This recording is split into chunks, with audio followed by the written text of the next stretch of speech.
So, ladies and gentlemen, good evening and welcome to the Performing Arts Center here at the Apache Junction High School for a special two-part 2020 Municipal Election Forum. In just one evening, you'll get to meet and hear the 5 candidates seeking to fill the 3 available seats on the next Apache Junction City Council. That will be followed by a mayoral forum featuring the 4 candidates vying for that position. The forum is presented in the public interest and as a community service by the Apache Junction Chamber of Commerce. We want to thank our presenting sponsor, Salt River Project, and our supporting sponsor, Republic Services. My name is Vic Linoff, and I'm delighted to have been invited to serve as moderator for tonight's event and to make sure that you know that I'm absolutely neutral. I have heard of Apache Junction, but I do live in the dark city immediately to the west, Mesa. And so I do get out here. And I've been there for many years, I will just say since the last century. Your attendance here for the live telecast, along with viewers who see this at home, is vital to a healthy political process. It demonstrates your strong interest in knowing more about who's seeking office and their positions on the issues relevant to your community. The challenges Apache Junction faces have never been greater. The imperative of dynamic leadership and focused vision is crucial to its future. So getting to know the contenders is vital, and that's why by the end of the evening, we hope that you'll come away with a greater knowledge of the candidates and their positions on issues so that you can make a more informed decision when you cast your ballot. And unlike the score of national debates where political pundits instantly analyze the outcomes in the spin room, then rank and rate the candidates, we'll leave all of that up to you. Following tonight's forum, there will be no talking heads telling you how to vote. I'd like to thank our robust group of candidates for appearing here to face you, each other, and our sponsor panel. Starting to your left, Braden Biggs, Darrell Cross, Kelly Gremmel, Tess Nesser, and Jeff Struble. The sponsors have made every effort to assure that tonight's forum will be neutral, balanced, and provide each candidate an equal opportunity for expression of views, resulting in an evening we trust that is both informative and lively. And here's how it's going to work. Just before we got underway, the candidate seating positions and initial speaking order were determined by a random drawing. After brief introductions, the sponsors will start off by posing a situational issue or question for each candidate to address or resolve. Unless otherwise stated, 1 minute will be permitted for a response. And our sponsor panel consists to your right, Steve Byfield, Chairman of the Board of Directors of the Apache Junction Chamber of Commerce. And when he's not doing that, his part-time job is General Manager of Roadhaven Resort. And to his left, Stephen Herring, also a board member of the Chamber and Municipal Relationship Manager of Republic Services. At any time, the sponsors may interject to request clarification or expansion of a response or pose a follow-up question. And at any time, the sponsors may interject to request those kind of clarifications. Following the initial sponsor queries, and as time permits, we'll strive to accommodate questions directly from the audience. In all cases, candidate responses are limited to 1 minute. And in the interest of fairness, we request that the candidates keep a close eye on the clock throughout the evening and conclude your remarks timely. Each round of responses will be in a random order determined by the moderator. Our official clock watcher is Heather DeBross, waving there. Hold up your sign too, so they can all see that. Heather is Director of Sales and Marketing for the Apache Junction Chamber of Commerce, and heaven forbid, should you go over, you will hear this delightful sound. Oh, actually, that's not too bad, is it? So, let's begin and start with vision. We'll begin by asking each candidate to share in this opening statement, 30 seconds or less, your view of Apache Junction's future and how, as a city council member, you can influence that. And we start off with Mr. Biggs. Thank you very much, and thank you so much for everybody who came out tonight. I'm Braden Biggs. I'm a candidate for the City Council here in Apache Junction, a 25-year resident. My vision is we have a lot of growth that's happening here reasonably in the next 5 to 10 years south of the 60, and being a part of that change and that growth to protect what we all know and love as our small town Apache Junction while still being a community of tomorrow. Thank you. Got to pick that up. Thank you. Ms. Gremmel. Very good. First of all, thank you all for attending tonight. Thank you for the Chamber, SRP, and Republic Services for putting this event together. As he mentioned, I actually have 30 seconds to tell you my vision, so I'm going to make this real quick. So here goes. I got into this race to represent you, the citizens. So my vision is what is your vision. So my hope is to work hand in hand with you as we pave our way into the future for Apache Junction. Thank you very much. And Ms. Nesser. Hi, good evening. My name is Tess Nesser. Thank you everyone for coming and listening to us tonight to hear what we have to say, what we can tell you, and who we are. My vision for Apache Junction is thank you.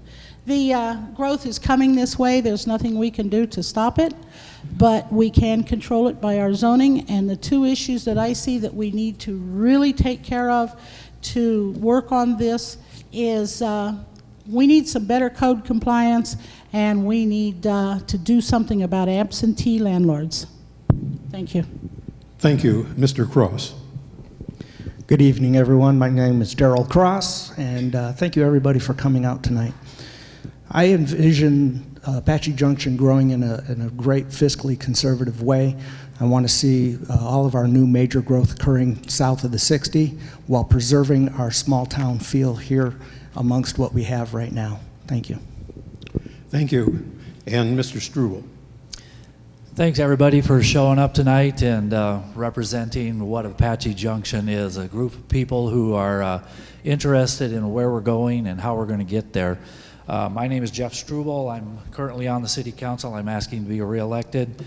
My vision for Apache Junction is to be an example of prosperity, compassion, and forward thinking for other cities and towns in our state and in the nation, to show them what it means to be a great community that serves its citizens, serves its businesses, and will be moving forward in a constructive and fiscally minded way. Thank you very much. And great getting all those things in 30 seconds. It's hard, very difficult to do that. All right, let's begin with our sponsor questions, and we'll start with the chair of the Apache Junction Chamber of Commerce, Steve Byfield. Okay. First question I have would be, Apache Junction is experiencing a population growth. What do you feel is the best way to responsibly grow housing opportunities for the city? And for this round, we'll start with Mr. Cross. Can you repeat that again? Apache Junction is experiencing a population growth. What do you feel is best way to responsible growth and housing opportunity for the city? Well, we have a lot of space that we're going to be annexing south of the 60, 6,000 plus acres. That land right there will be a great opportunity where we can put in tremendous amount of diversified housing, from apartment complexes and high density housing all the way out to 1 acre lots if we just so chose.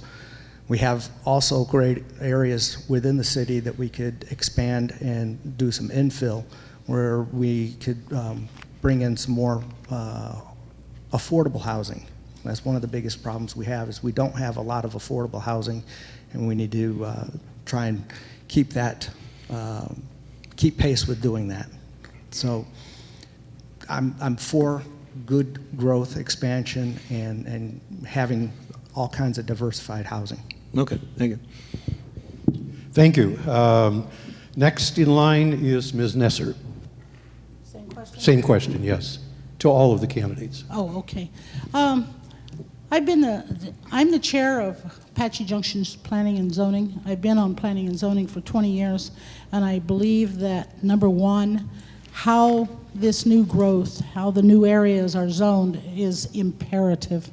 Come August, they're going to auction off about 2,800 acres south of the 60, and who knows after that how much more is going to be coming. So there's no way to stop the growth, but definitely how we zone it is how we can control it. Thank you. Thank you. And now to Mr. Biggs, same question. Thank you. So I think first and foremost, we need to not be afraid to say no. We're in a very unique position with all of this land south of the 60 that we are bound to grow. Apache Junction in the East Valley is a place that is booming in growth. We see that in our neighboring communities. But with that, I agree in what our current council has done by putting a moratorium on new 55 and over communities. I do agree and support that. I also agree and support more affordable housing. As the County Coalition to End Homelessness chairperson, that's something that I definitely deal a lot with in our city and across Pinal County, and it's something that we don't have a lot of anywhere here in Pinal. But I think managing that growth south of the 60 is going to be very pivotal for not only us, but those developers who want to come in and being able to control what they actually want to build in those stages. Is it retirement homes? Is it apartment complexes? Is it new affordable housing for up-and-coming families? Things along that line. Definitely a great way to control that growth. Thank you. We'll go now to Mr. Struble. Oh, thanks for the question. It's very interesting. It's our housing is market-based. It is based on what the land developers, who they come in and buy the land and they want to develop. It's our responsibility as a city council to make sure that they properly put in the housing in the areas that are open and ready to be built. Definitely south of the 60, but we also have to look out and make sure that we maintain our heritage and the history that we have, and make sure that we don't impede upon where we have been in the past, but moving forward in a fiscally managed way. Thank you. And finally, for this question, Ms. Gremmel. Thank you. Yes, I'm in agreement in that I think we do need the high density building and all to take place south of the 60. I am concerned. I do want us to maintain that small town feel for people to have that open land that we have now. I want to see that maintained and not have a 3-story apartment building right behind my acreage. So I think it's very important that as a council that we keep that in mind and try to protect what we already have in the city. And I think that's it. Thank you. Thank you very much. Okay, we'll go to Stephen Herring. All right, thank you. Establishing the development of downtown has been a priority to bring in enhanced economic development and tourism. What steps need to happen to further this development? Okay, for this round, we'll begin with Ms. Gremmel. I'm sorry, could you repeat the question? Sure thing. Establishing the development of downtown has been a priority to bring in enhanced economic development and tourism. What steps need to happen to further this development? I feel like, unfortunately, right now we're in a situation with this COVID-19 epidemic before us that really is going to hamper our ability to grow and make our downtown area bigger and better. I think right now what the council, at least if I have the opportunity to serve, will be more focused on is trying to maintain what we already have, what we have accomplished, what the city council has put forth, try to maintain the companies and businesses that we currently have in hopes of not losing those. And hopefully as time progresses, we will be able to look at this more closely in terms of bringing in more businesses. But unfortunately, I think right now we need to focus on saving what we already have. Thank you. Thank you. Mr. Struble. Thank you for that question again. Yeah, we've been working hard on that aspect of the community. It's if you drive down into the center part of the city, there are a lot of vacant lots and fields and all. But what it comes down to is making decisions for the city to attract developers, commercial developers, people who want to come in and express to them the vision that we have, that we want to be the city of prosperity, compassion, and forward thinking, but serving the people in our community and the visitors that are going to be coming, but also maintaining the heritage that we have and moving our city forward in a productive and fiscally managed way. Thank you. We'll now go to Mr. Cross. Thank you very much. One of the biggest things I see is we have a lot of older, dilapidated type buildings that need to be either completely renovated, torn down, whichever it takes to try and bring in some of these newer buildings, kind of like with a Western type flair, because we are a Western community, and I like the fact that we have. You could ride a horse up to the city, like for instance, City Hall to do business. So I think if we could get some big developers in there and into our downtown area and start working towards revitalizing and bringing in development that's going to attract lots of people for the entertainment type factor. You want downtown to be a place people want to be and come and enjoy an evening or an afternoon. So thank you. And let's turn that question over to Mr. Biggs. Well, thank you. So I agree in the entertainment vision of this future of Apache Junction and the downtown core. Apache Junction is very well known for our events, from Lost Dutchman Days to the newly minted John Denver Festival that we have, that brings in thousands of people from across the state into our community to get them shopping here locally, eating locally, and experiencing what Apache Junction is all about. Encouraging beautification of our downtown community through the development of the newly created Arts Commission is another great example of things that are going to drive that development downtown. I also think encouraging walkability and encouraging an opportunity for people to come into the community and be able to go from one restaurant to an entertainment event or whatever that might be. And then, of course, just creating that space that people want to come down here. The reason people go to downtown Gilbert or downtown Scottsdale is because there's a draw for them. So whatever that is for Apache Junction, we need to create that and maintain our heritage here locally and our beautiful views as well. So. And to wrap up this question, Ms. Nesser. You've heard everybody talk about enticing businesses to come here. We have an economic development department with the city, and they do a pretty good job. I'm not sure how much they do. I can't speak on that. But they can do all that they want to do, but what we need to also do is we need to clean up downtown. I mentioned earlier about absentee landlords. Look at the old A.J. Bayless Plaza, or some of you know it as Bash's. The parking lot is horrible. The buildings are horrible. Everything about our center of downtown. And what is there now that is going to attract a big business to want to come here and build new buildings and all around that? And let's move back to our sponsor panel. A question from Mr. Byfield. Thank you. There's about 3 questions in this one question, so you might take notes. The city has experienced the considerable effects of this year's coronavirus and the impacts to the business closings and massive unemployment consequences. How do you balance public health, safety, with the need to get business open? And to get people back to work. Are you in favor of requiring masks in the public?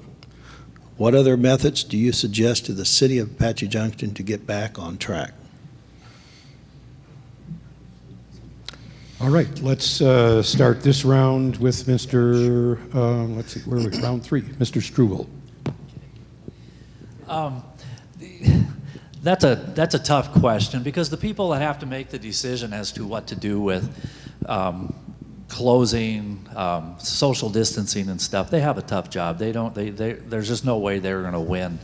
But as far as Apache Junction, what it comes down to is what we as Apache Junction citizens, our visitors, do.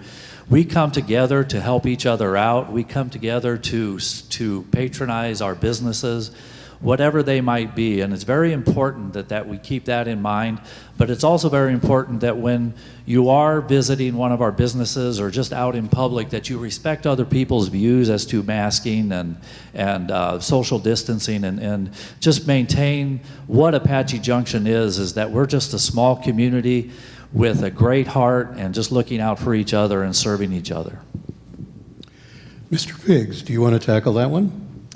I guess I kind of have to. So first of all, I personally am not in favor of requiring a mandate on masks. If a individual business chooses to do that, I will respect their right to do so. If an individual person chooses to do that, I will respect their right to do so. When it comes to public health, I talked to a lot of businesses across our community during these last several months, and many of them were worried about closing or having to lay off employees. Many of them did close or lay off employees across our valley.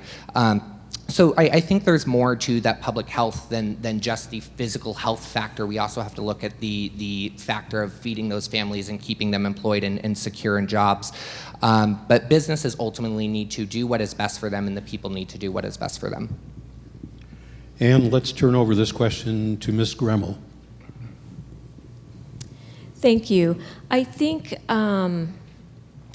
unfortunately, I disagree, I think, with Braden in terms of the masks.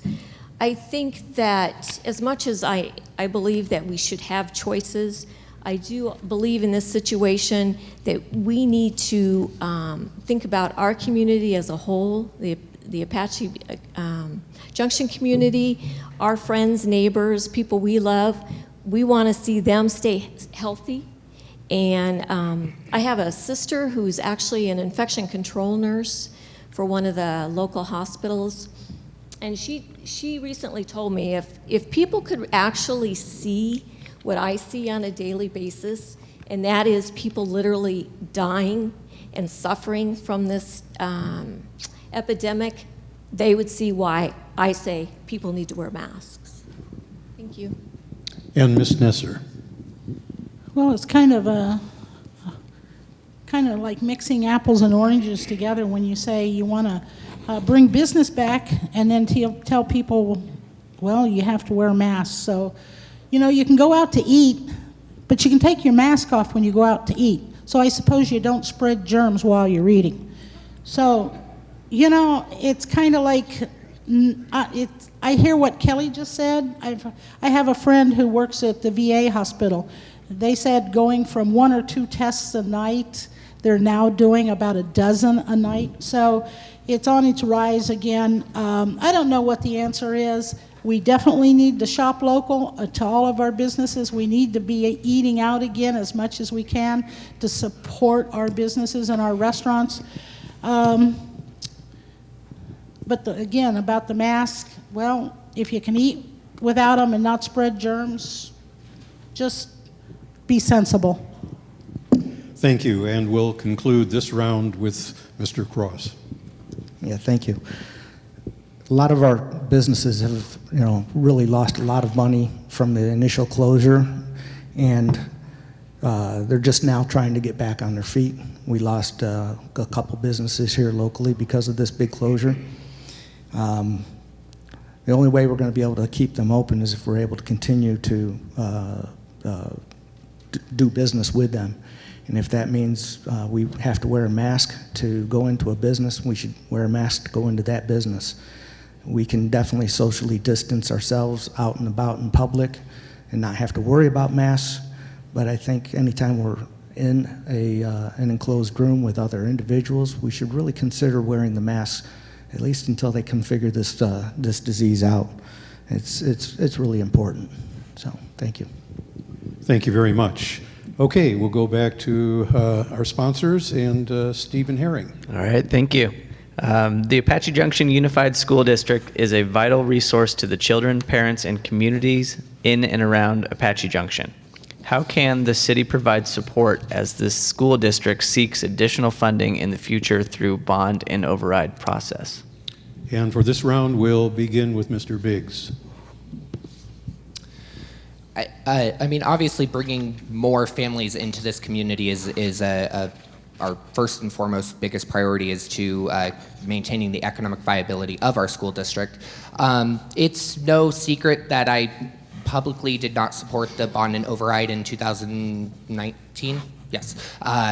There are multiple reasons behind my lack of support for that. It is not due to lack of support for our school district. I graduated from our school district in 2010. I went K through 12th grade here. I have a tremendous amount of respect for what goes on within our school district and our community there. As far as the economic viability of that district, we are also beholden to you, the taxpayers, and our general public in maintaining our transparency of where our funding is spent, what we do with your money, and how overall we educate our children for the future of tomorrow. Thank you. And let Mr. Cross take this question. So it's kind of a two-edged sword here. If you don't have good schools, it's hard to attract great businesses. Great businesses are looking for school districts that are, in that A+ range where everybody wants to be from or have graduated from that school. To get there, a lot of that also depends on our state properly funding our schools. It shouldn't always be up to school districts to constantly put out bonding overrides and budget overrides to get the funding. But if we can't get that money from the school or from the state, somehow or another, we need to cough up something, and I don't want to do it. But if it's a small amount, I'd be willing to chip in my fair share to try and get our schools up and running to where we can attract big businesses that want to be here and support our community. Ms. Nesser, it's your turn. I sat on the board that attempted to pass this last election, the motion M&O override and the bond issue, which failed. I'm also sitting on the PAC. We're working on that because it'll be coming back. It has to be.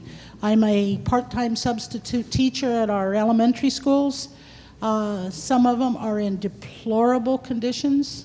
I would hate to be going to any of our schools today from the schools I attended years ago. What I think we need to really find out is what the citizens of this city want to do about our schools. How much are you willing to help improve our schools? Okay, Mr. Struble, your turn. That's an awesome question. It always comes, what comes first, the chicken or the egg? And I agree with Daryl about the state funding. With a lot of issues that we, the citizens, are mandated to give our state and federal government money with the promise that it's going to come back to serve the citizens that gave them the money. And they always find a different way to spend the money instead of putting it back into the community so that we can prosper and move forward. So it is very important about that. I also sat on the committee to move the bond forward and the budget override. It is very important. Our school system is good, and we can't compare the charter schools and the private schools to the true public schools because they're apples and oranges. But we are moving forward, and we're going to move forward without the bond if we don't have it. Thanks. Thank you, and we'll conclude this round with Ms. Gremmel. Thank you. As a conservative, I normally would be against additional funding for such a thing, but I think that it's really important that we support our children here in Apache Junction. The conditions are so bad, and it's not that children, I think, in our area need to attend a school that's, the most futuristic and the newest and those types of things, but we do want our children to be proud of where they go to school. We want to ideally keep our students, once they do graduate, to stay within our community and to help our community grow and prosper as they get older. So I certainly did support that bond, and I think it is crucial for our community that we do so. Thank you. Well, that concludes the initial round of sponsored questions, and we're going to give an opportunity or two for those in the audience that feel that they've got an appropriate question to ask. And our first one, again, we remind you to keep those questions as brief as possible. We're only giving the candidates a minute to answer, so take that in mind. Go ahead. Okay. As you all know, I have lots of questions, but I'm only going to ask this two-part question. Why should small businesses support your campaign, and which small business owners are supporting you? Oh, great. Very short. And let's start with Ms. Nesser. Well, I purposely chose to not go to any small business, large business, medium-sized business, or any personal people to ask for any contributions or anything. I want to be able to show my community what I can do for you, not just because I have money backing me. I'm not taking any money, any campaign funds from any business or any person or anyone. I'm just gonna, I've got the experience and I've got the, to do the job for you, and I'm just gonna do it on my own. Thank you. And Mr. Struble. Thank you for the question. Yeah, I'm a small business owner. I own an accounting and tax practice that serves throughout the whole valley, actually the state and the country. So I work with small businesses. I work with individuals to help them navigate the government tax structure, everything that goes along with it, but also help them to build their businesses, to help them move forward in their businesses so that they can become productive members of the community. I also own Fat Man's Pizza here in Apache Junction. As with Tess, I do not ask anybody, I will not accept anybody's donations to my campaign.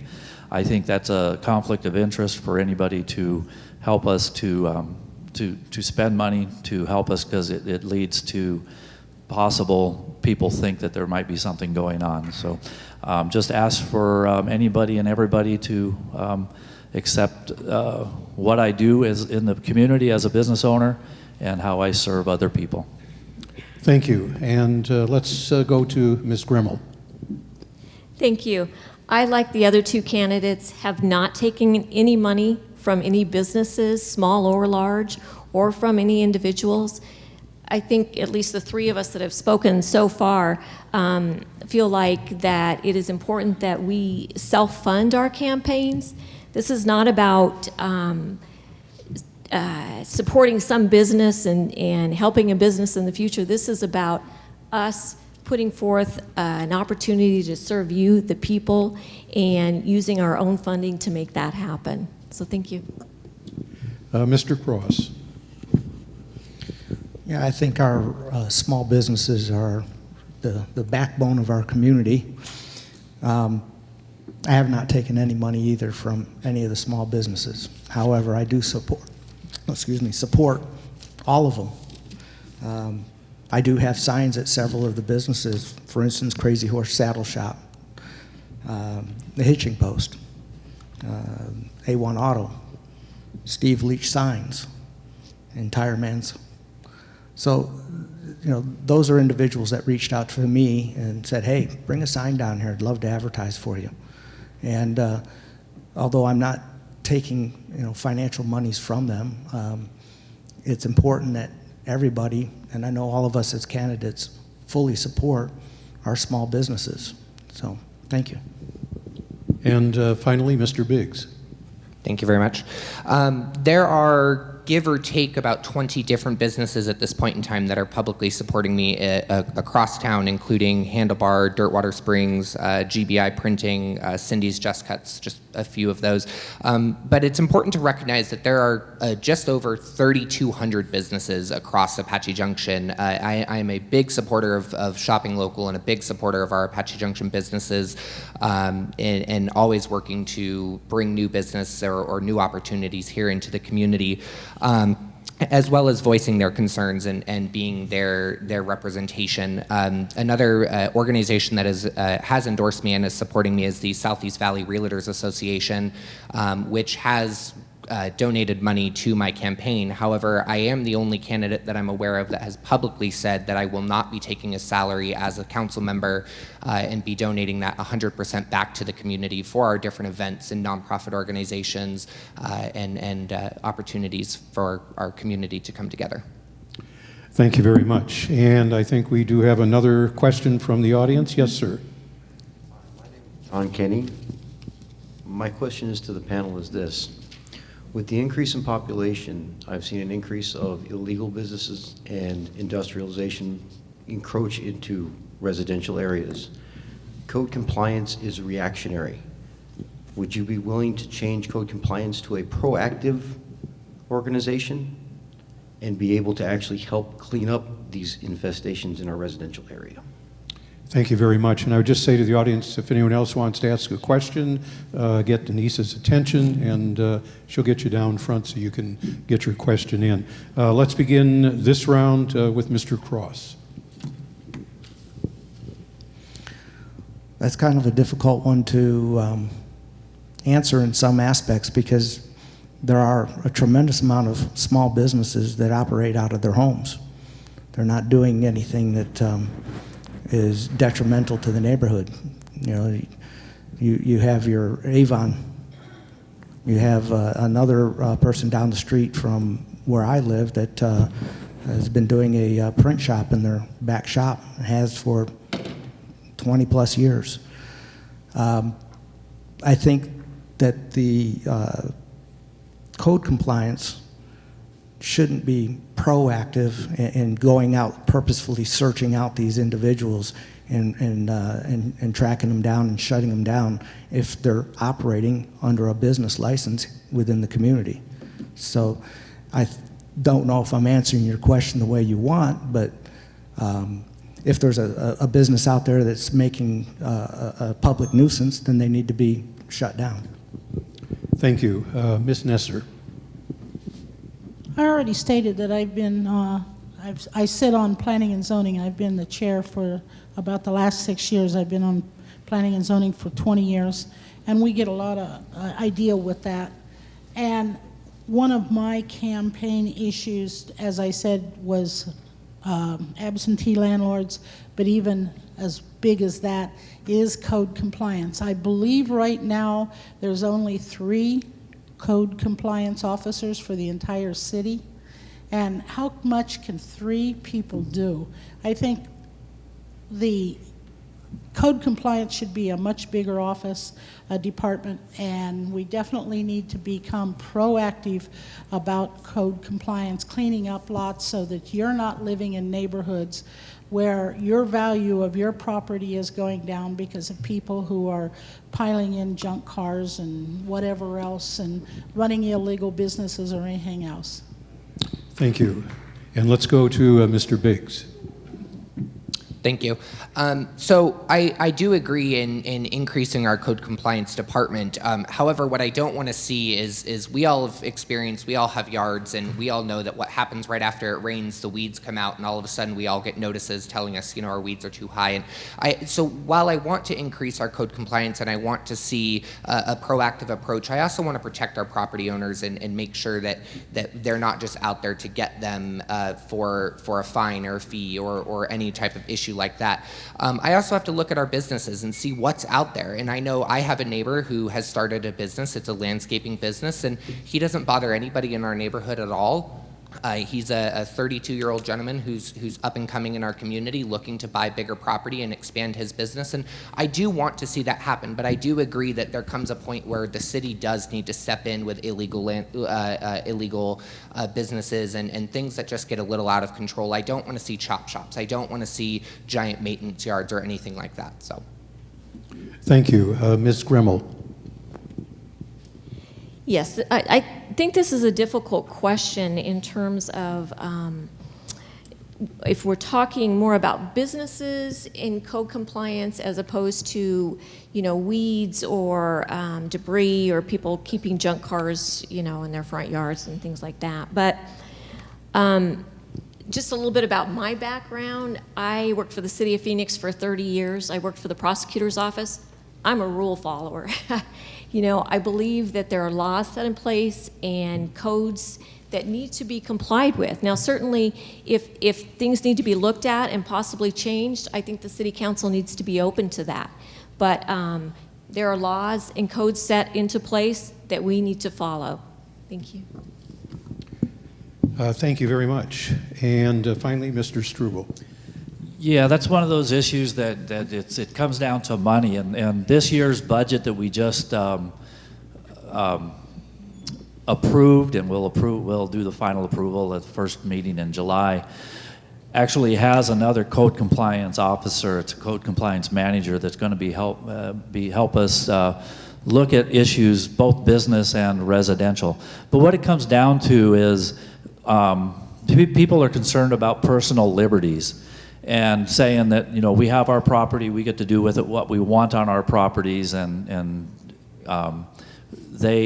but liberty is only as extends past your nose, really, because you got to be wary of that. So, because if you take away one person's liberty, you're going to if you take a liberty, you're going to take it away from somebody else, and you got to be careful on how you're going to be enforcing that. And you just got to make sure, because every decision that we make on the City Council has to do with somebody's liberty, and we take that very seriously. Thank you. And we will get back to audience questions in just a moment, but for now we'll return to our sponsors and begin with Mr. Herring. All right. Apache Junction installed a roundabout for safety to help slow down our residents and visitors headed to our recreational areas and lakes, or lake. Should the city have more roundabouts? And if so, which specific areas of the city do you think they belong? Okay, and we'd appreciate no roundabout answers to that question, and let's start with Ms. Gremmel. I personally like the roundabout. I think that it really does help the flow of traffic without slowing people down. As small of a community as we currently are, I'm not sure that there is a place where I think that it would be important to have another roundabout. So currently, I would say no. I wouldn't like to see another one in the area. Thank you. Mr. Viggs, how do you feel about roundabouts? Well, they go around in circles. As far as the roundabout on Highway 88, it's important to note that ADOT did the roundabout. The city did not. We had a voice in that, absolutely, but it actually was an ADOT-funded project. And as far as where we could put them, I'm in agreement with Kelly. I don't necessarily know where. I mean, it's not something that I'm opposed to by any means, but where? Mr. Cross. Well, I definitely think they're great. Once you get used to them, traffic moves through them really nice and smoothly. And it cuts down on fatalities almost like 100%, because since we've had the roundabout in, we have not had one super serious accident, where before we were having a lot. I think another ideal location for one would be at Lost Dutchman and 88. The traffic tends to get backed up there quite a bit, and I think that would make that intersection quite a bit safer. Mr. Struble. What more can be said? Yeah, like Brayton said, that was totally a state project. We did have some say as to what we wanted to be in the center part of it, and that type of stuff. We presently don't have any place in the city that the city would put in a roundabout. It's just not conducive to it. But as Darrell said, right there at the Lost Dutchman and the highway, that would be a great place, because that intersection is not a good one. You pull up and you have to crook your neck. You have to actually pull up and pull in. It's just not good. But in the city, we don't have any place where we need a roundabout, but they do save lives. Thank you. And Ms. Nesser gets the last word on roundabouts. Well, what can I say except go around and around like everyone else? I'm all in favor of roundabouts. I think the one that the state put in on 88 shows that You don't have to stop at a stop sign. You don't have to stop at a light. You don't have to sit there and complain that you've been sitting in a light for 3 minutes to get through an intersection. You can keep on moving. All you have to do is slow down, slow your speed down and take your time. And everybody, just remember one rule. Whoever's already in the circle, they have the right of way. So I'm all for them. Do we need any more in the city? I don't know of any place we would put one right now, other than where everybody says along 88, where all the roads are diagonal that crossed 88. But other than that, I don't see any place we need one, but if we find out we need one, I'm all for them. Okay, I am sure that the chamber has another question, and we'll turn that over to its chair, Steve Byfield. Thank you. Apache Junction currently does not have a public transportation in place. How can the city best address our transportation needs in the future? And let Mr. Struble start this round off. That's an awesome question. Thank you. Yeah, to be honest with you, there has been some state legislators that are putting out proposals to bring the bus line to Apache Junction with funding for 3 years.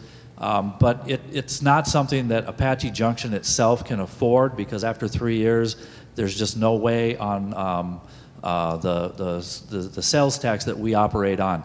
What we have to do is make services, make businesses, make employment available within the city so that people don't want to leave the city to go out and get work, to go see medical care, to shop, whatever it is. And so that's a very big part of what we're trying to move forward in the community, to bring the jobs to the city and to our citizens so that they can live here, play here, and recreate here. Ms. Gremmel, you're next. Yeah, I think we would all definitely agree that public transportation in Apache Junction is basically non-existent. I really wish there was a way, and I don't know financially how we could make that happen, but I know that there are express buses that run both in the northeast section of the valley, like at McKellips and Power. There's another express route system that runs from Power and US 60, which I've actually used both of these before. And I think if somehow we could get it set up some way so that we could get Valley Metro to at least come to the outskirts of Apache Junction and get people into those other bus routes, that would be something that would be really, really important for the people in our community. Thank you. Thank you. Ms. Nesser? I'm all for putting in a bus system. Years ago, I didn't used to be. I thought, no, we have to keep our money here. You know that our city operates almost strictly on 2.4% sales tax. Sales tax is higher, but that's all the city gets out of what you pay every time you buy something. Then I got thinking about it and talking with other people. I thought, if we can get our people to Power Road, where they can pick up a bus to go other places in Mesa or Phoenix and get better jobs, they'll bring that money back here to our community and eat in restaurants here and shop local. So we're going to get the benefit from that. So because of that, I'm all for doing whatever we need to do to get a bus system here to help people get decent jobs. Thank you. Mr. Biggs? I'm not in favor of a bus system at this point in time. I think as future development grows, that might change. But to Tessa's point, 90% of our workforce currently in the city limits goes outside of our city to go to work. I'd rather bring the jobs into the community and stop people from having to go out of the community than send them out of the community to go to work. That's going to bring in new economic development and drivers here. And as she mentioned as well, our sales tax. I don't currently see a point in our budget where we could afford a bus system strictly based off of our sales tax. So unless the city wanted to implement some form of a property tax or go that route, I don't see it being a viable option. I do know there is proposed legislation down at the state through our state legislator right now, and that's being talked about for a 3-year study. But I hear a lot of people that want it, but for somebody else, and would never actually use it themselves. So that's a big concern as well, is just bringing something in that a lot of people aren't willing to use. Thank you. And we'll turn this over to Mr. Cross. Thank you. Obviously, having an express bus run from Power Road all the way out here to Apache Junction would benefit, I don't know, several people. I think that the city would be, if they could get a grant to fund a study and find out how much that would cost, that would be the first step. The second step, I'd be for it, is if it could be fully self-supporting through its user fee. So I'm kind of like Braden and Jeff. Bring the jobs here. And when we start developing the area south of the 60, I'm hoping that we can get some really good industrial paying type jobs where our community doesn't have to go into Phoenix to get a job. They can stay here. Thank you. Thank you. And now let's take some time and go back to the audience. Yes, sir.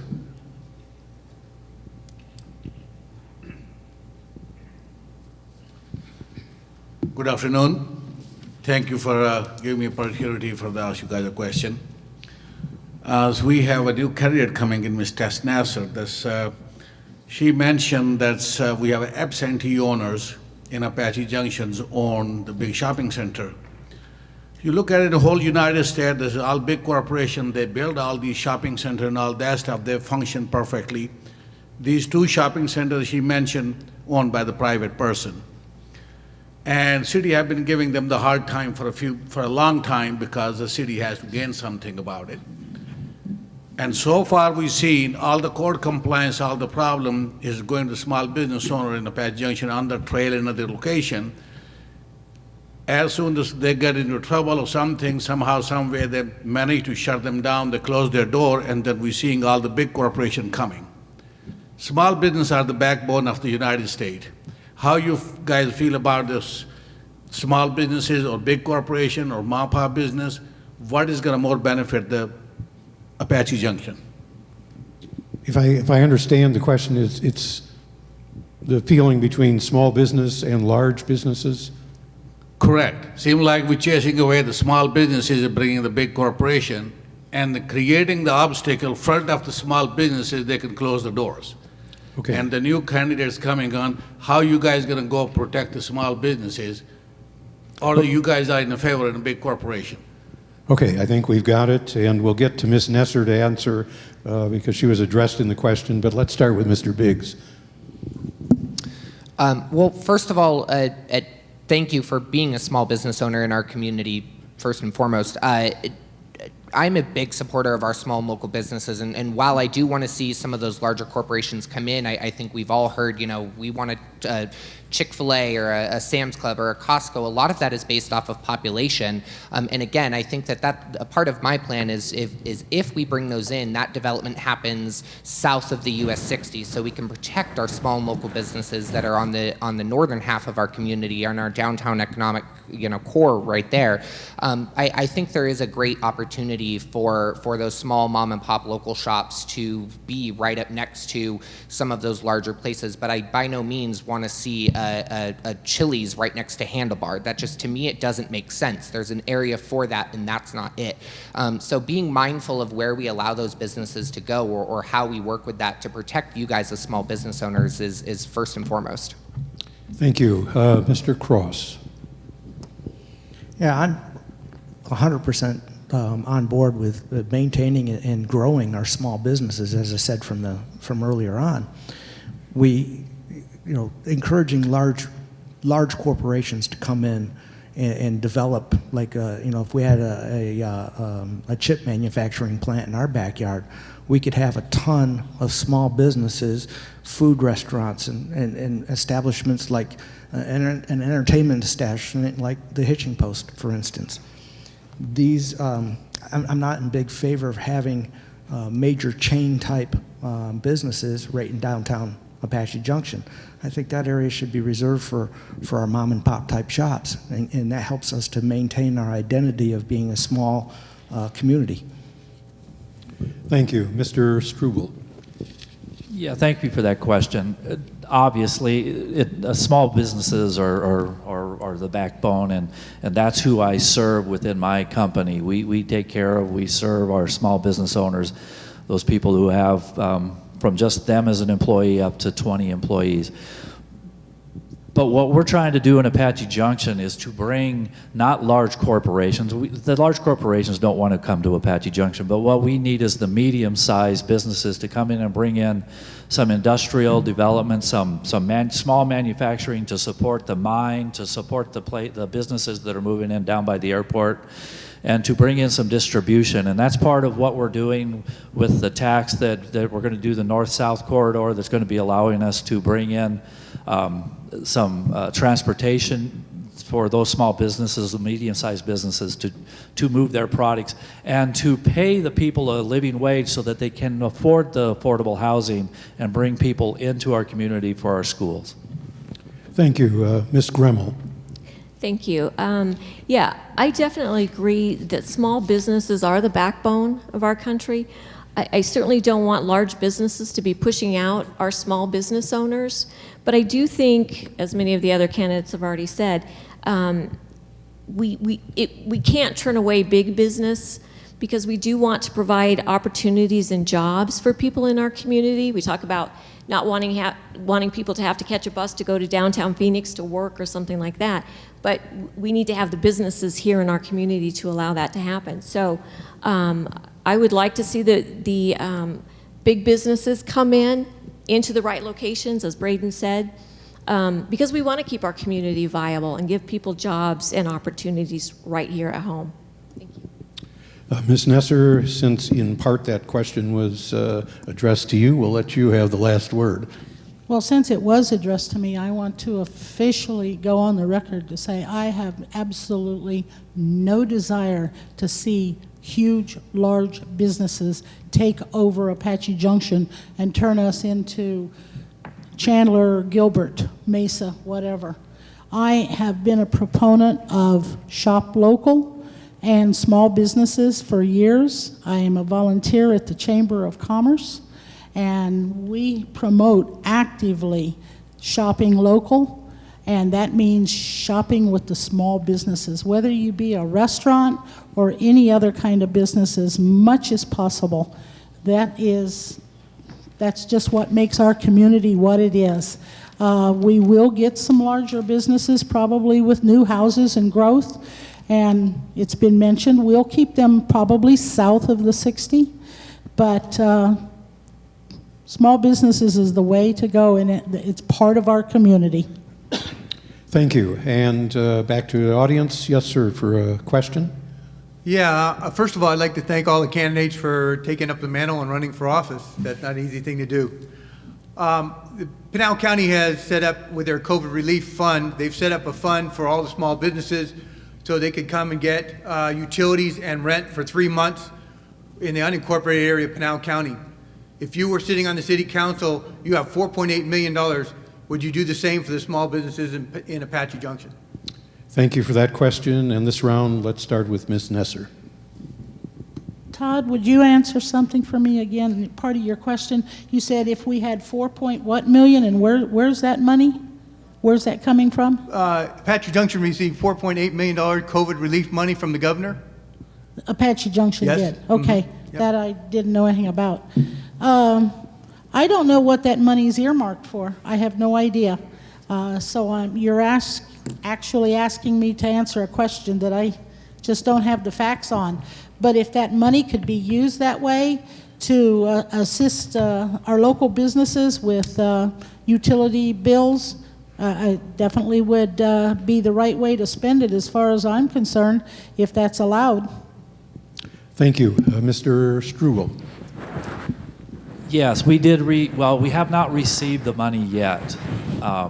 It was allocated by the governor after some prodding from the county and such places to actually get the money to the local jurisdictions.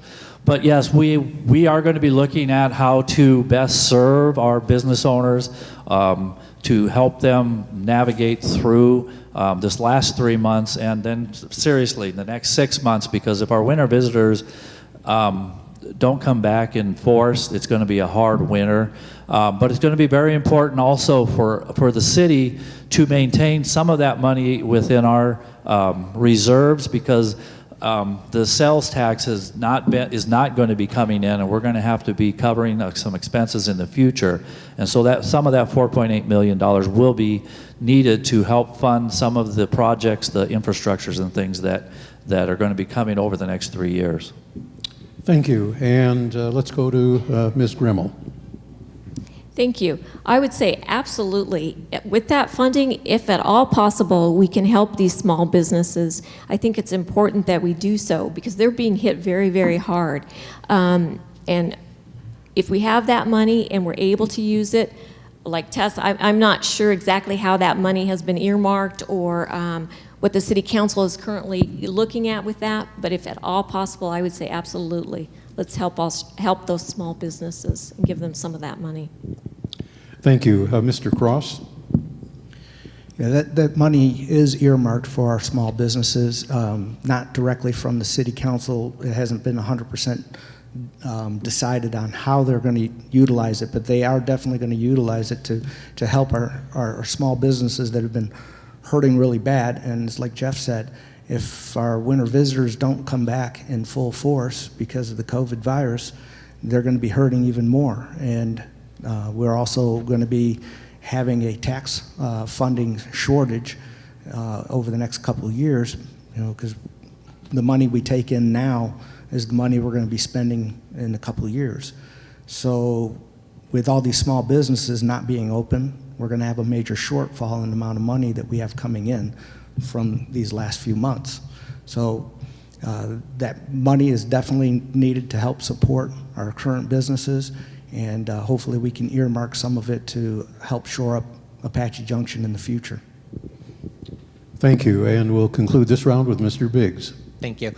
So like Jeff said, we have not received the money yet, and if the governor's listening, then please give us our money already.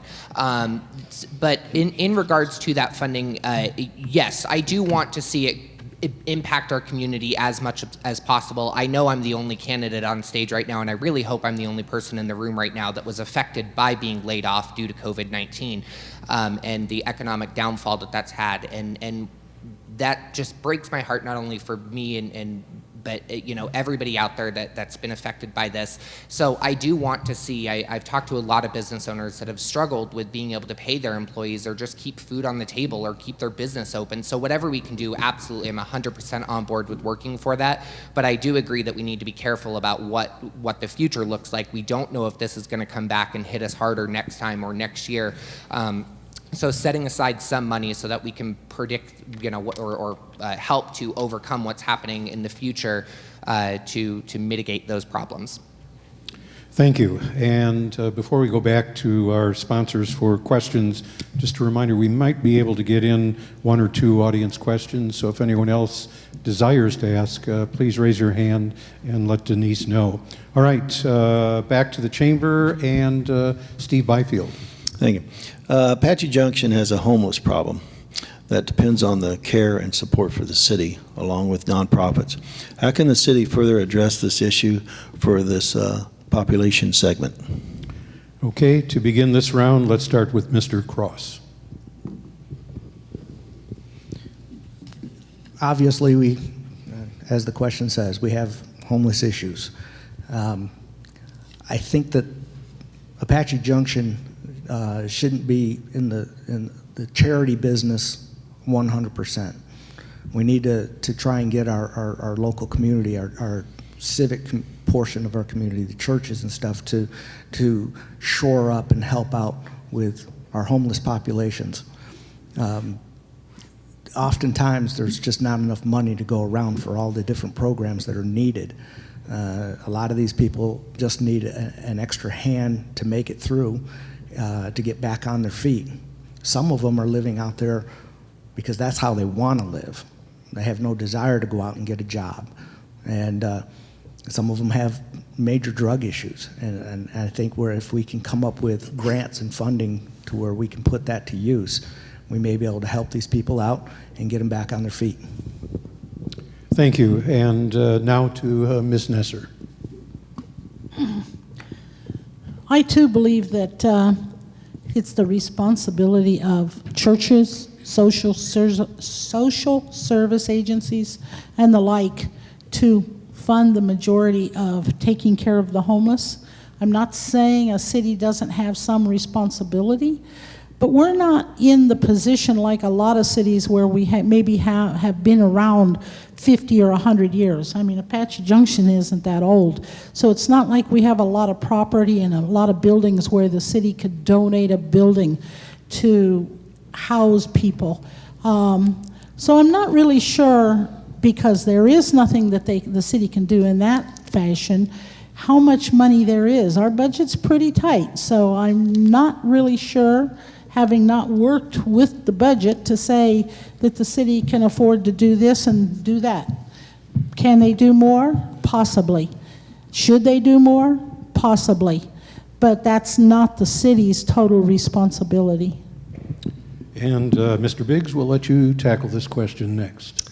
Well, thank you. Anybody who knows me knows that this is my wheelhouse. I could go on for hours on this, and you give me 60 seconds, so that's tough. But in regards to that, I fundamentally disagree with the question saying that we have a homelessness problem. We don't.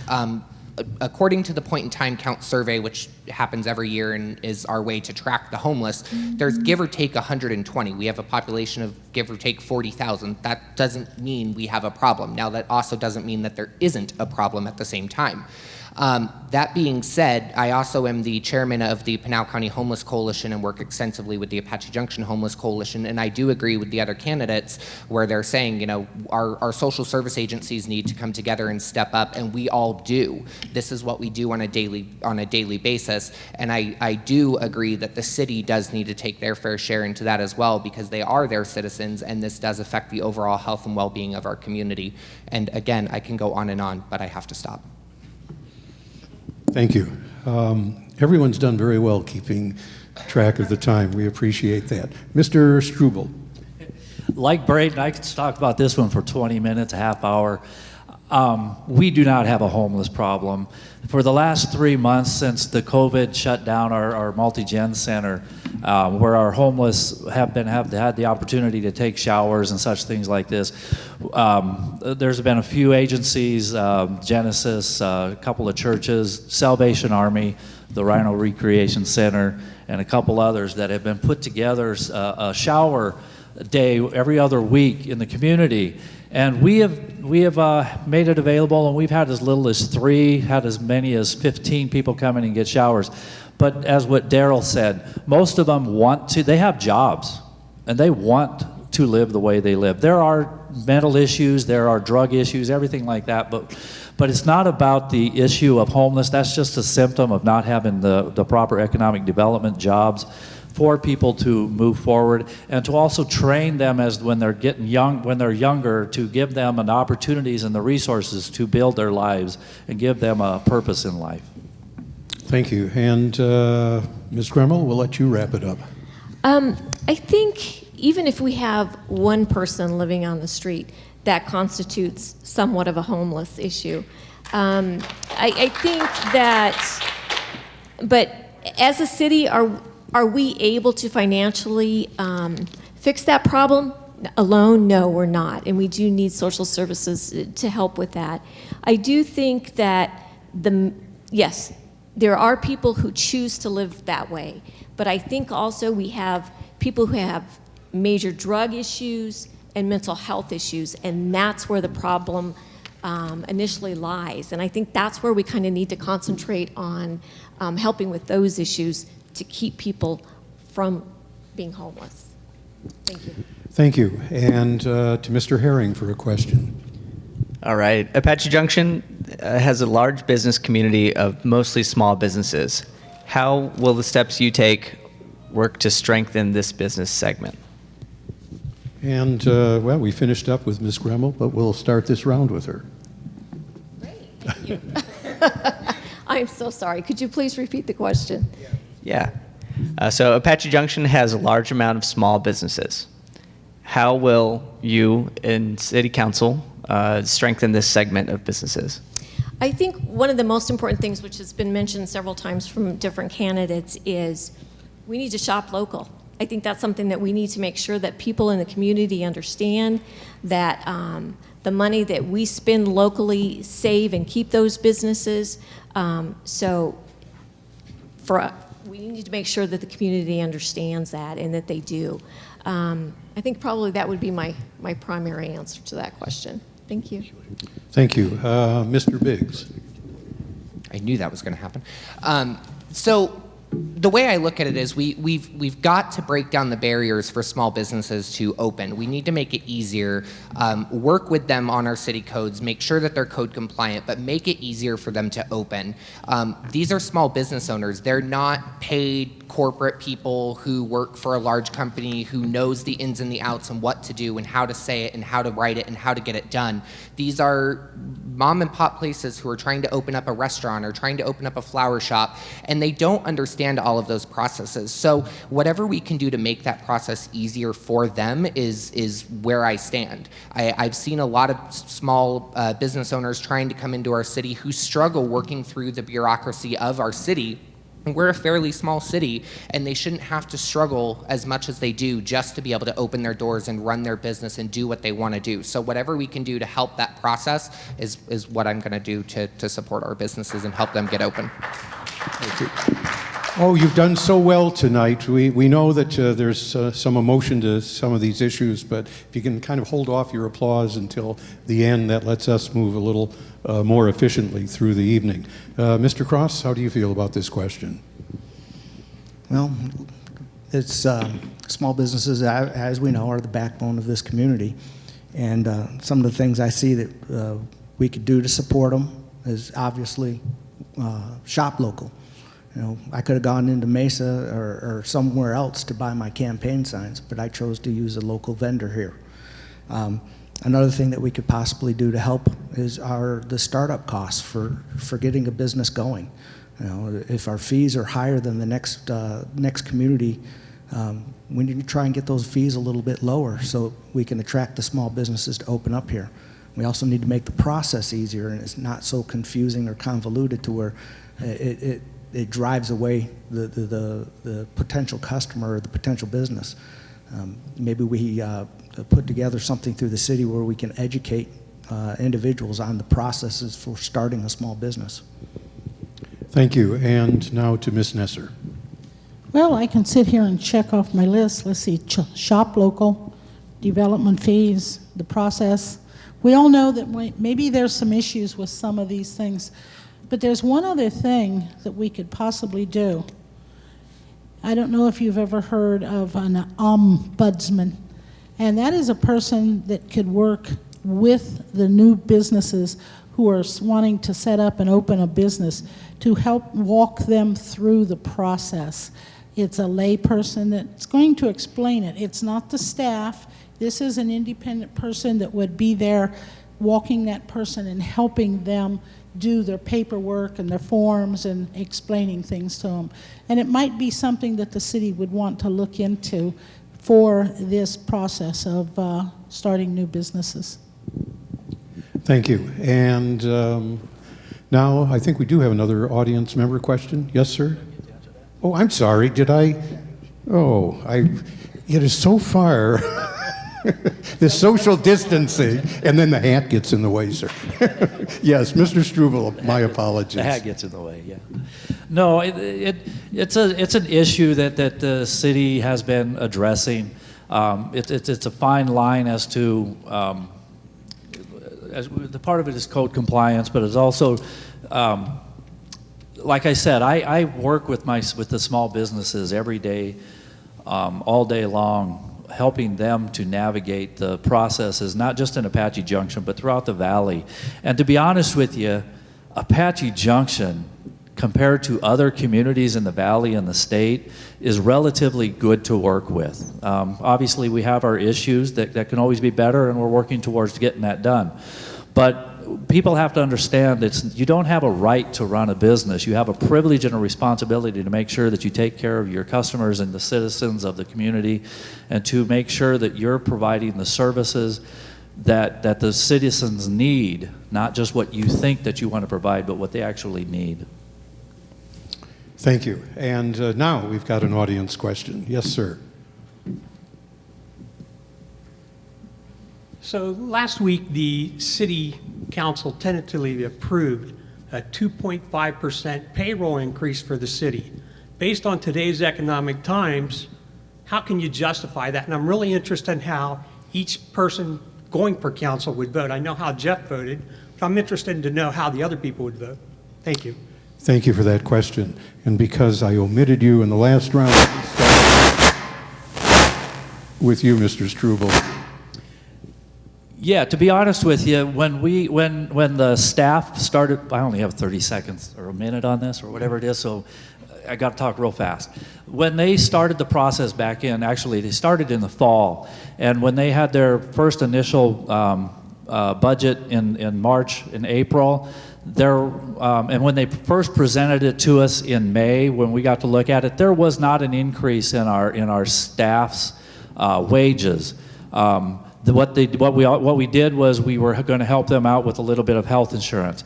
But part of what the $4.8 million that is supposed to come from the state is that we're going to earmark part of that to help our staff with the 2.5% that we've been giving for the last 3 or 4 years. But originally we were not going to give a step increase because it's not fair to the rest of the community or hurting to just give that away. So part of that is because of the $4.8 million we're getting. Thank you. Ms. Gremmel.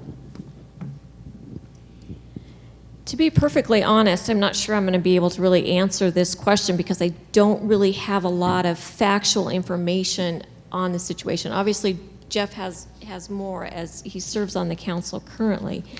And I don't know if staff has received any type of pay increase over the last several years. That would be something I would want to know.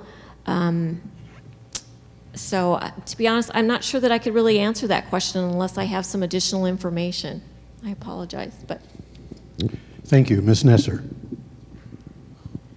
I too can't really answer that question for you, Chuck, because I wasn't at the hearing. I wasn't able to attend. I haven't seen the budget. I had nothing to do with any of the paperwork and everything, the staff report that the city council gets. So I don't have the facts or the figures to know, can I say it was fair or it's not fair? I don't know. I just don't have any information to be able to tell you whether that's a good idea or not. Sorry. Mr. Biggs. Thank you for the question. I, like the other candidates who aren't on council, don't really have all of the facts to be able to answer it.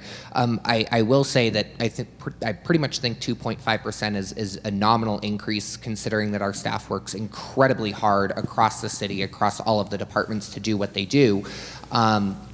One of the things that I know, I've talked to a few staff members, especially those who have been around long term, that kind of went through the crisis back in 2008 with the downturn of the economy, is some of them are really worried about the layoffs, not this year, but next year, even the following year in the budgets that are coming, because as it was mentioned earlier, if you think now is rough, I mean, we're a city driven on sales tax. We are going to be feeling this for a few more years, and that's going to be a big thing and play into our budget.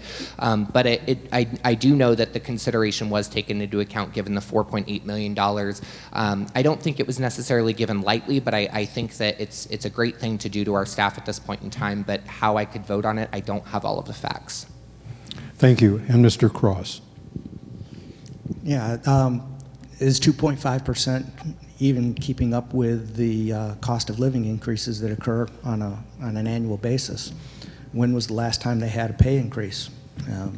Obviously, our city officials work tremendous amount of hours and work really hard. And do they deserve a raise? Yes. Can we afford to give them one? That I don't know for certain.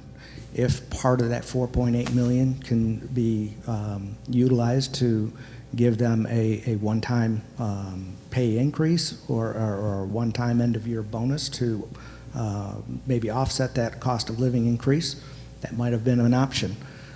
Having not sat on the board or the council, I'm not privy to a lot of that information. The question was, would I have voted for it? Based on the information I have, I really don't know. But I think in the long term, yes, I believe they need an increase. Thank you. And that's the housekeeping timing question. Let me ask Denise, do we have time for another chamber question? Yes, we actually have one more audience question as well. Okay. That may be the last one, then. If you'll let me know afterward. Yes, sir, come on up.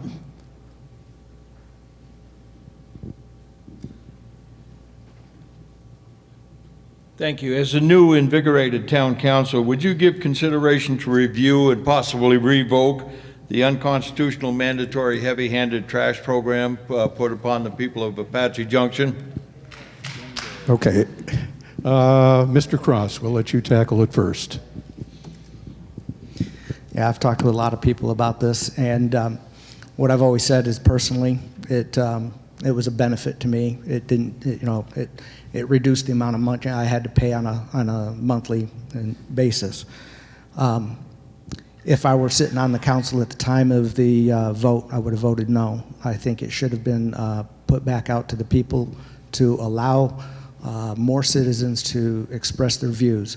And the other thing I would have demanded or requested is an opt-out type policy to where individuals could opt out of it and take care of their own trash.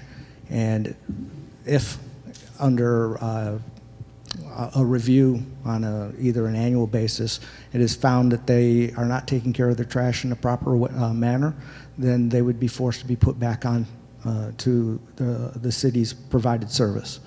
But all in all, I think there should have been a choice, and that would be an opt-out choice.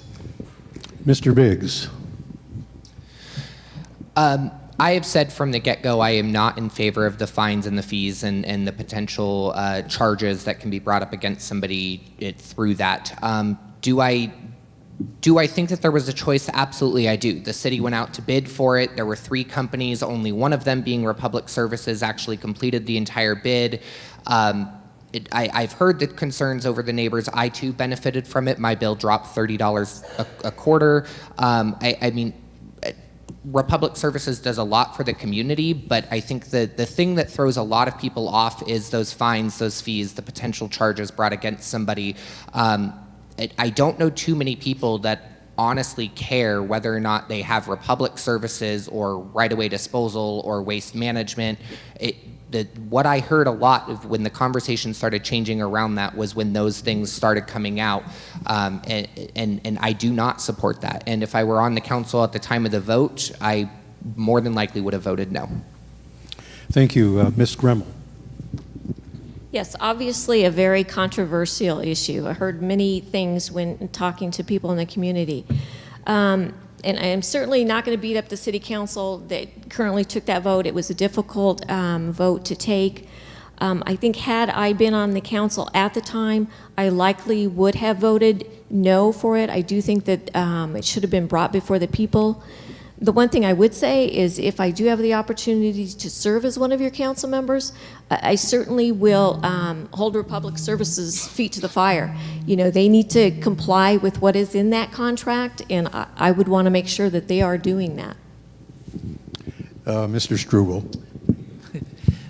Yes, I was on the council when we voted for that, and I did vote for it. The reason that I voted for it, I can't speak for anybody else, is that we're not heavy-handed. We're not doing anything to make anybody have a bad life or anything like this. But what it comes down to is we saved the individual money, but we also saved wear and tear on our streets. We went from 3 companies running 2 trucks, maybe 3 trucks a week, down to just 1 running 3 trucks a week. And then also, it's going to help. It comes back to what I was talking about earlier about the liberties that we have. And believe it or not, there are some people out there that live in sties, and they do not take care of their own property, and we were looking out for their neighbors because the neighbors have liberties, and they want their properties to appreciate in value so that when they are ready to sell, that they aren't hindered by their neighbors and they can sell at a profit and move forward in their lives. Thank you. Ms. Nesser. Most all cities in the valley have mandatory trash pickup, and they usually only have one person. It's usually hooked in with your utilities, like your water bill. So you move into Mesa or someplace, you don't have a choice. You go up and sign up for your water bill, your sewer, whatever. You get what they give you. I'm not going to denigrate our seated council and how they voted. I didn't see all the facts and figures that they had, but based on just general information, I'm going to assume that the 5 people who voted yes, that they voted using good logic. And one of the problems that Jeff just said about neighbors and people who don't take care of their property, I think this is a way to force that to be happening. And I think charging people for a utility, the garbage is just like any other utility. So I would have probably voted for it. Thank you. Are we ready to? Okay. So you've heard a lot of questions, and I'd like to give each candidate an opportunity, 60 seconds worth, to cover any issues that they feel are important or that weren't covered, or to clarify. And we'll start in reverse order from the way we began, and that means, Mr. Struble, you go first. Is this a final statement? Yeah. Okay. Yep. So I have been honored in the last 4 years to serve the community. Be honest with you, not everybody is happy with the decisions that I've voted on. A lot of people have been positive, but then the next time I vote, those same people are not happy, and you know how that works. But what I strive to do is I have a leadership principles that I strive on, and I call it the 3 S's: the servanthood, the stewardship, and the selflessness. And what that means is that I try to look out for each individual citizen, but I also have to be a steward of the community's resources and our land, and how that we can take care of the community as a whole. And those are 2 very important things. But if you have a leader who is not selfless, who's looking out for himself or herself in whatever manner of decision that they're making, you got to stay away from them. And believe it or not, guys, I do not benefit from anything that I've made a decision in the city. And I just appreciate all of you guys showing up and listening to us and asking questions. Thank you. Mr. Cross. So thank you, everybody, for coming out tonight. Really appreciate you taking the time out of your evening and bringing us some questions and getting to learn about us. So, I stand for a lot of different things: integrity and honesty, representing all of the constituents here in Apache Junction, ensuring everybody's voice is heard. I want to protect the rights of the horse and the horsemen. I'm a horse person. There's no hiding that. I want to maintain our rural lifestyle and our small town feel. I believe in our private property rights, maintaining and expanding our open space trails and recreation. We have great recreation opportunities here. I want to protect our seniors that have limited income. And I believe the Constitution of the United States is for everybody's benefit, and I think we need to follow it on a regular basis, per se. It's there for us. Thank you. Thank you. Ms. Nesser. I've been a resident here of Apache Junction for 34 years, so I've seen changes, and good, bad, and councils and everything, how we've been growing. What I do want to state is my dad was career military. He served 33 years in the military, which means that I grew up without a hometown. And I never found a hometown until I came to Apache Junction. And I feel passionately about here today, all of us, this community, where I live. That's why I've been volunteering in this city with many different nonprofits and with the city for the last 20 plus years. And I've also have a pretty good background, my work experience and my education. that I think I can offer you as the citizens of Apache Junction, that I am a hard worker. I've done this for 20 years already for you, and I would continue to keep working for you. Thank you. Thank you. Ms. Gremmel. First, I want to close by thanking the Chamber, Republic Services, and SRP for hosting this event, and for all of you taking time out of your busy lives to come in and to get to know us, because there's been such a small opportunity to do that during this election. I'm an Arizona native. I was born and raised in Globe, Arizona. I've called Apache Junction home for about 10 years. I bring a lot of knowledge and experience working for the city of Phoenix for over 30 years. And in closing, I want to remind you of this. I may not be the most knowledgeable candidate, I may not be the smartest candidate, and I may not even be the most experienced candidate. But I assure you of this, if you give me the opportunity to serve as one of your council members, I do assure you of this. I will be one of the hardest working city council members, the most dedicated council member, the most available council member, and I will represent you with integrity and professionalism. So I'm asking you to remember my name, Kelly Gremmel, when you go to cast your vote for City Council. Thank you. Thank you. And Mr. Biggs. Well, I know that Kelly and Tess don't look it, but I outside of them, I am the youngest candidate, although they're not a day older than I am by any means. But with that, I bring a vision of what Apache Junction is to come and where we are going for tomorrow. Apache Junction has been a community for 30, 40, 50 years. Beyond that even, we're going to continue to be a community for 30, 40, 50 years beyond that, hopefully. And we need to look towards the future, and that's why my campaign motto is managing our future with our past in mind. That means managing that for everybody. I don't represent one community. I represent all of Apache Junction. I don't look to lead for a building of my resume. Anybody who knows me knows I don't care about my resume. I care about the community and what we can do in our community.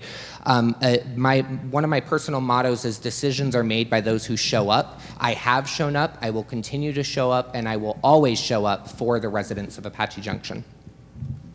Thank you. Well, that takes care of the first half of our 2020 Apache Junction City Council Mayoral Election Candidate Forum presented by the Apache Junction Chamber of Commerce. And I should note, if I understand correctly, this is the first time the Chamber has sponsored a candidate forum. And I think they should be recognized for that effort. There's a lot of work that goes into that.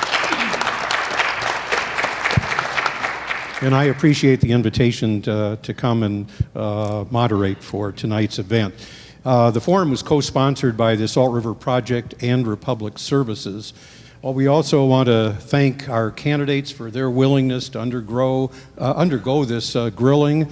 We should all acknowledge that the difficult journey each has chosen to undertake in a quest to serve. Regardless of how you may feel about any individual candidate, please understand and applaud the effort, determination, and sacrifice it takes to campaign for and to serve in public office. And we should be proud of the caliber of those who wish to represent you. As an outsider and not knowing any of the candidates, I'm very impressed by the folks who want to serve on your next city council. I also want to recognize our audience who came out despite the virus, having to wear masks in the heat. We really like to have people in the audience, and we appreciate your very stimulating and provocative questions. Hopefully you found the dialogue valuable and heard responses that will aid in making a more informed and sound decision when you cast your vote. To the forum sponsors and their representatives, a special thank you. Janine Rahovit of Salt River Project, who couldn't make it tonight. Stephen Herring of Republic Services. Steve Byfield, Chair of the Apache Junction Chamber of Commerce and General Manager of Roadhaven Resort. And I also want to recognize Heather DeBross, the Chamber's new Director of Sales and Marketing, for her precise clock watching and judicious, diligent dinging Oh, that's not very diligent.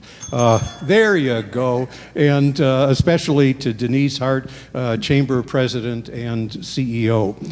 Special thanks to the Apache Junction High School Performing Arts Center for lending this beautiful venue for the forum. We want you to know that the forum was recorded and will be found on the Chamber's YouTube channel and through a link at the Chamber website. So what happens next? Vote by mail ballots will go to registered voters starting July 3rd, and the election will be held August 4th. Because there are just 5 candidates for 3 seats on the council, the election will be determined on August 4th.